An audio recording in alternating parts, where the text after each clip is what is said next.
শুভ সকাল বন্ধুরা, আমি রিঙ্কু নতুন আরও একটা ব্লগে তোমাদের সকলকে জানাই অনেক অনেক স্বাগত। আর আজকে সকালটা আমি এই বৃষ্টি ভেজা সকাল দিয়েই তোমাদের সঙ্গে শুরু করলাম। আজ 2-3 দিন যাবৎ একটানা বৃষ্টি হচ্ছে আর সাথে হাওয়া। তো হাওয়াতে দেখো আমার ছাদ বাগানটা, ছোট্ট ছাদ বাগানটার কী অবস্থা করেছে। সকালবেলায় তো আমার বর এসে পুরো গাছগুলোকে ঠিকঠাক করলো, সব উল্টে দিয়েছিল জানো তো। আর আকাশের অবস্থাটা দেখো কীরকম ঘন কালো মেঘ এখনও, আর দেখো কীরকম হাওয়া বইছে। তো চলো এবার কিছু কাজ আছে, কাজগুলো করে নিই। আর বৃষ্টির মধ্যে সেরকম কোনো কাজ থাকে না, ঘরে যেটুকুনি কাজ থাকে সেইটুকুনি আজ তোমাদের সঙ্গে শেয়ার করব। তার আগে তোমাদের দেখিয়ে দিলাম আমার বিড়ালগুলো কি দুষ্টুমি করে বেড়াচ্ছে। আর এই যে বাসনগুলো রাত্রেবেলা সব ধুয়ে রেখেছিলাম, তাই ওটা নিচে নামিয়ে রাখলাম। আর এই যে এখন রান্নার জায়গাটা পরিষ্কার করব। অনেক দিন যাবৎ এই কোটোগুলো আর কি পরিষ্কার করা হয় না, আর এগুলো তো রান্নাঘরেই থাকে, তাই একটু তেল তেল হয়ে যায়, মানে তেল কাজটা হয়ে যায়। তা 2 দিন অন্তর অন্তর আমাকে এটা ভালো করে মানে স্কচ ব্রাইট দিয়ে ভালো করে ধুয়ে নিই। আর কোটোগুলো আর কি প্রত্যেক দিন তো ধোয়া যায় না। কৌটোগুলোর মধ্যে একটা ঘি আছে, একটার মধ্যে আছে আমের আচার, তারপরে মেয়ের বাদাম খেজুর এগুলো থাকে। এই কারণে মানে কৌটোগুলো উপর থেকেই আমি মুছে নিই ভালো করে।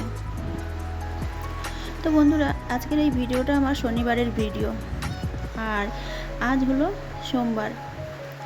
তো ওদিকে দেখো ভালো করে সুন্দর করে ওগুলো মুছে রেখে দিলাম। আর এই যে তাকটা, এখানে যে বাটি গ্লাসগুলো উপর করে রাখি, তো ওই জায়গাটা না একটু জলের দাগ হয়ে যায়, তাই এটাও একটু ভালো করে স্কচ ব্রাইট দিয়ে মেজে ভালো করে মুছে নিচ্ছি। আর স্টিল তো ওই জন্য একটা কেমন যেন দাগ হয়ে যায়, তো মাঝে মাঝে আমি এই কাজটা করি। তো আজকে রান্নাঘরের কাজগুলোই আর কি তোমাদের সঙ্গে একটু শেয়ার করব। তো তারপরে এলাম এই যে কিচেন ক্যাবিনেটটা একটু ভালো করে মুছে নিই। তো এগুলো প্রত্যেক দিন মুছলে পরে জিনিসগুলো আর কি তেল কাজটার থেকে বাঁচানো যায়। তো তারপরে দেখো আমার এদিকে মোছামুছির কাজ কমপ্লিট। তো ডাইনিং টেবিলটা দেখো তোমাদের সঙ্গে একটু শেয়ার করলাম। ডাইনিং টেবিলটা মোছানো হয়ে গেছে। তারপরে দেখো রান্নার জায়গাটাও আমি সুন্দর করে ক্লিন করে নিয়েছি কিন্তু। আর আমাদের কি বলতো, রান্নাঘরটা পরিষ্কার না রাখলে পরে একটু ভালো লাগে না। রান্নাঘর পরিষ্কার থাকলে সব ভালো লাগে, সব ভালো। তো তারপরে দেখো কিছু বাসন ধুয়েছিলাম, ওইগুলো কিন্তু সকালের বাসন। আর যে বাসনগুলো ছিল ওগুলো কিন্তু মানে তাকে সাজিয়ে রেখে দিয়েছি।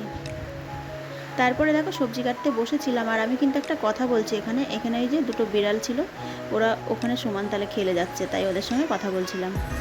তো আজকে যেহেতু শনিবার, এটা হলো শনিবারের ভিডিও, তো নিরামিষ রান্না করব, তাই ডাল রান্না করব। তো এই ডাটা দিয়ে ডাল রান্না করব বলে ডাটা কাটছিলাম, সবজিগুলো সব কেটে নিলাম।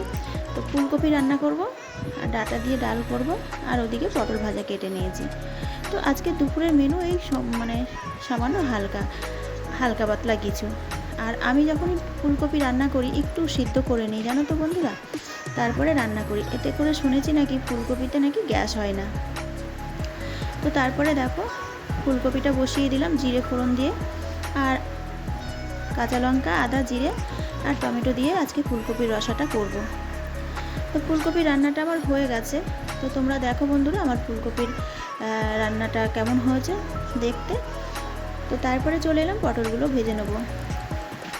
আর পাশে বাটিতে আমি কিছুটা ডাল সেদ্ধ বসিয়ে দিয়েছি। আজকের ভিডিওটা আমি খুবই ছোট্ট করেছি, কারণ অনেক কাজের মধ্যে একটু সুযোগ বার করে আর কি ভিডিওটা করা। তো তারপরে দেখো ছেলের বায়না ম্যাগি খাবে, তো রান্নাবান্না শেষে ছেলের জন্য এই যে ম্যাগি করে দিলাম। তারপর রান্নাবান্না কমপ্লিট করে স্নান করে পুজো দিয়ে চলে এলাম একবারে খাবার টেবিলে। তো চলো বন্ধুরা, আজকে আমার মেনুতে কী কী আছে তোমাদের তো প্রথমেই দেখিয়ে দিয়েছি। তো আজকের মতন ভিডিওটা আমি এখানেই শেষ করব। ভিডিওটা যদি তোমাদের কোথাও কোনো অংশ একটু ভালো লেগে থাকে তাহলে একটা লাইক করে দিও, আর কমেন্ট করে জানিও কেমন লেগেছে। আর কোনো নতুন বন্ধু যদি আমার এই ভিডিও দেখে থাকো আর তোমার যদি ভালো লেগে থাকে তাহলে আমার চ্যানেলটাকে সাবস্ক্রাইব করে দিয়ে আমার পাশে থেকে যেও। চলো আবারও দেখা হবে নতুন একটা ব্লগ নিয়ে।